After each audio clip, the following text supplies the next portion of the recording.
C'était comment du coup de bosser avec Flemme et toute l'ambiance des gars, les Frescorion et tout? Parce qu'en vrai, on s'imagine vraiment un bail, vous êtes dans une cave en train d'enregistrer là-bas.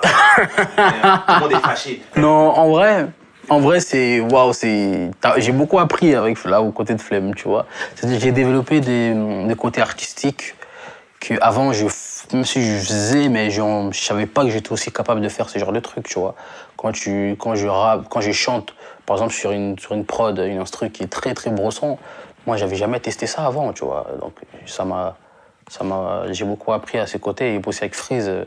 Freeze, c'est quelque chose, t'apprends, tu vois. Il est trop fort, les mecs. Son movie que j'ai fait avec lui, il était là. Dis-toi, je crois qu'il avait un concert en Suisse le lendemain, tu vois. Il est resté jusqu'à 4h du matin. Il devait aller prendre le train et tout pour partir et tout. Bah, il est resté jusqu'à 4h du matin, tu vois. Alors qu'il devait voyager à 6h du matin. C'est que le mec, il kiffait vraiment le truc. Et il est vraiment... il est au petit soin, c'est-à-dire quand t'écris et qu'il voit que non, là, tu peux faire mieux, il dit non, moi je pense que t'as vu, il faut que cette métaphore, faut que tu la tournes comme ça et tout, c'est mieux comme ça, tu vois. Et c'est exactement comme ça que j'ai bossé avec lui.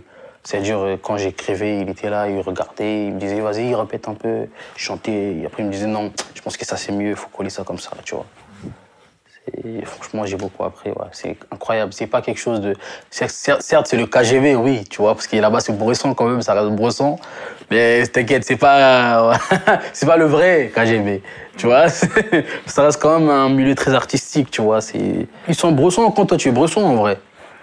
Parce que c'est des humains, frère. Ils vont pas... Tu imagines un mec, tu lui as rien fait, il est comme ça, il te regarde en mode bizarre, frère. Au bout d'un moment, on va pas faire le projet fait divers, ça y est, tu vois. Tu vois, tant que tu leur as rien fait, tu vois, les Bougs, ils sont cool, tu vois. C'est des mecs normaux, qui sont gentils, tu vois. Tant qu'il y a pas quelque chose de bizarre, ils sont cool, ils sont pas bizarres, tu vois. Par contre, ils conseillent beaucoup, tu vois. Si t'es quelqu'un qui veut pas de conseils, il faut pas aller traîner avec Freeze. C'est ça, le mec, moi tu disais c'est mon frère. Lui, il est que dans l'investissement.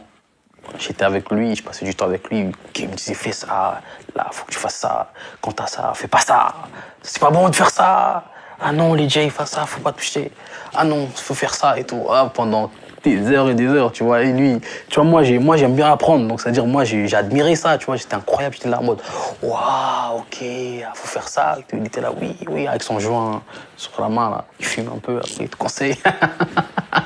C'est vraiment un personnage, hein. C'est incroyable, hein, le Freeze. Hein. C'est un truc de fou. C'est bien, parce que Freeze, vraiment, t'apprends un peu de lui, mais partout, tu vois. Chacun a un bout d'histoire de Freeze que tu peux te permettre de faire. Ouais, laisse tomber. Être avec lui, c'est trop... Et il est trop humble, tu vois. Ça, c'est des genres de mecs, quand je le vois, je me dis que, putain, peu importe ce qui peut m'arriver, succès ou quoi, faut que je garde les pieds sur terre comme ce mec-là. Tu vois, parce que ce mec-là, frère, il a tout ce qu'il faut, ben, tu vois, il a toujours ses pieds sur terre. C'est important.